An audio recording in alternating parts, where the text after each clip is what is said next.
Hi, this is John Hand with the Pulsing Cinema, and the Pulsing Cinema movie of the day is Night of the Living Dead. This is the 1990 remake directed by Tom Savini from a George Romero screenplay. Of course, George Romero, the original Night of the Living Dead director, and of course the director of Night, Dawn, and Day of the Dead. Night of the Living Dead came out, in 1990, so it was the end of the 80s, the beginning of the 90s.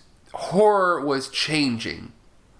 And horror, it was very optimistic, because you remember the late 80s, the last few years of the late 80s, you had the emergence of a really great director, Clive Barker, a great horror talent, Clive Barker. You had a lot of really exciting films coming out.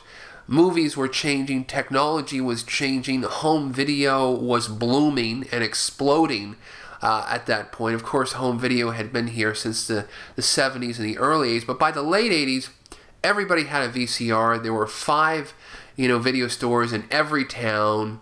Direct-to-video was beginning to just explode, and there were very big films that were coming out on video. And the old stalwarts, specifically George Romero, they were still going and still producing really, really, really cool films. Like, you think around that time period, we had Monkey Shines and Two Evil Eyes, which was around the 1990 point, and Richard Stanley with Hardware, and all of these really inventive films. And so, Night of the Living Dead was, a remake that was a long time coming. A lot of reasons for this remake. The original people who had made Dawn of the Dead, the original people who had kind of financed it, which were the people who made it. Basically, everybody kind of threw in money. It was the Image 10 company. They put together a limited partnership. They never really made any money from the film, because the film was put out by a real low-budget distributor, and there had been copyright issues. They not put a copyright notice on the film after they changed the title from Night of the Flesh Eaters to Night of the Living Dead.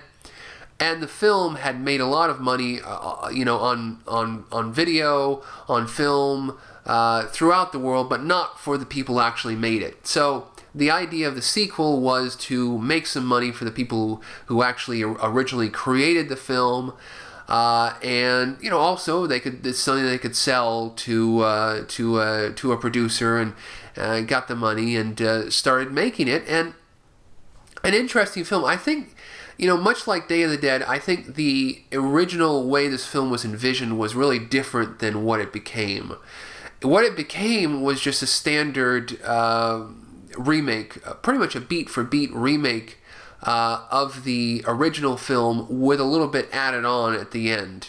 You can see a little more of the countryside and what's going on with the zombies and what have you.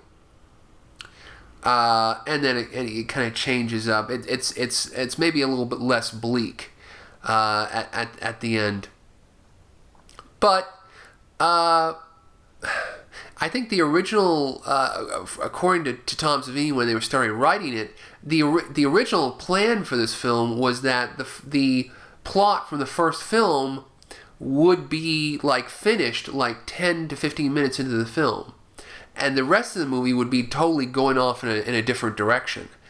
And I don't know enough. I mean, that's what he says in the Incredibly Strange Film Show episode, the George Romero Incredibly Strange Film Show documentary about George Romero and the film. This is a documentary shot in the late 80s when they were just starting to prep the Night of the Living Dead remake.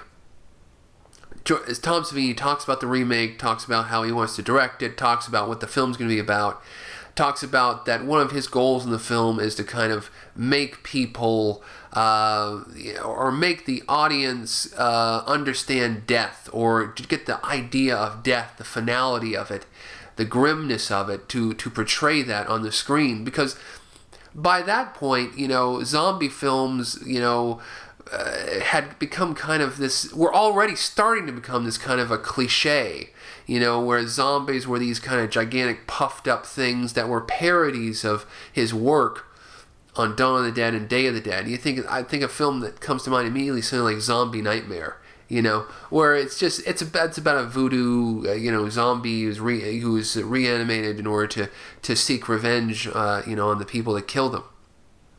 But I mean, it was just, again, it was kind of becoming a joke, becoming a parody, and Tom Savini wanted to make a more serious film. And the final film it is kind of definitely has a grim tone to it. And originally there was a lot more violence on display in the film. I mean, I found a work print of the film, and I think it's probably on YouTube and available in other places. But it was a work print. It had all of this a temp track from Tangerine Dream, Sorcerer soundtrack, all kinds of weird stuff in it, and a lot of the work print footage was in the documentary on the DVD. A lot more violence, a lot more. They had some heavy censorship troubles on this film, and had to cut it back. But I mean, it's not my favorite film, and when I saw it, it was I had high expectations for it, even though it was a remake. It was still Tom Savini and George Romero and everybody. Strong performances by Patricia Tallman as the Barbara, and Tony Todd as Ben, and Tom Towles as the Harry character. But it just seems almost, it's still to this day, it's a good film in its own right, but it's not a film in its own right. It's like Night of the Living Dead is such an important film, such a big film. It's almost like remaking Lawrence of Arabia or remaking 2001. I mean, I guess it wouldn't be to some people who have this who don't hold Night of the Living Dead in such esteem. But it is a film that should be held in such esteem. That is a film that inspired, countless other people and directors, and you can go out and make a movie. Even though you live in middle of nowhere Pittsburgh or Michigan or Florida or wherever you may be. So so it's just such an important fundamental horror film, a fundamental film. In general, doing kind of a half-ass remake to it, Tom Savini wanted to direct. He directed some episodes of Tales from the Dark Side and some other stuff. I think this was his first theatrical film that he directed, his first theatrical release. He does a good job. What strikes me about the film is that he's very good at gags. He's very good at setting up gags and doing gags. I always thought the performances were kind of lacking, and I thought it was his fault. I think I've changed my mind in later years. I just think it's just being straitjacketed by this whole remake concept, and also this kind of contrarian thing of we've got to change the Patricia Tallman Barbara character into the strong, Sigourney Weaver alien type character, and then doing that kind of changes the balance of everything. I don't know. There may have been a better way to do it. Maybe you could have kept Barbara as a very strong heroine, but then everybody else, it just seems like once you make that change, everything is out of whack, and it feels like this is a I was about to say a documentary. I don't know why. This is a film that should have diverged way from the original movie. It should have been like how they remade Dawn of the Dead, which is not a film that I really enjoy or hold in high esteem, but at least they went in their own direction. And I think Night of the Living Dead was too much constrained by wanting to keep, it should have been the original concept. It should have been, like Barbara doesn't go into the farmhouse, goes on a road trip, through the Pittsburgh countryside, or maybe Barbara's here, and then it should have just mixed it up, just done something totally different. Because I feel the fact that it's such a beat by beat remake in some ways, with some new gags, some new effects, some new story, but otherwise, the same thing, I think, hurts the film. It just hurts the film. They didn't have that freedom to go in a different way.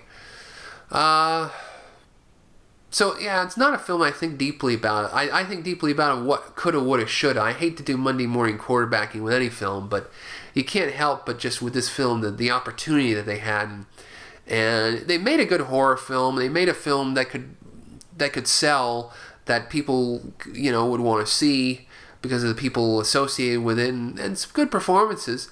But I think a film that could have been 10 times, 20 times better, that could have gone into different directions, and the fact is the same, and it's the same thing, but it's not the same thing. It doesn't have the kind of social commentary and the stuff, the driving social consciousness of George Romero's films. It's just a regular movie. It's just a regular horror film. The special effects not by Tom Savini, but by people who had worked with him, by Optic Nerve, John Vulich and Everett Burrell, I believe, were strong, were good, were innovative in their own way, were really neat. The only thing that really hits me is that when Bill Moseley dies, and you see his head get crushed against the stone.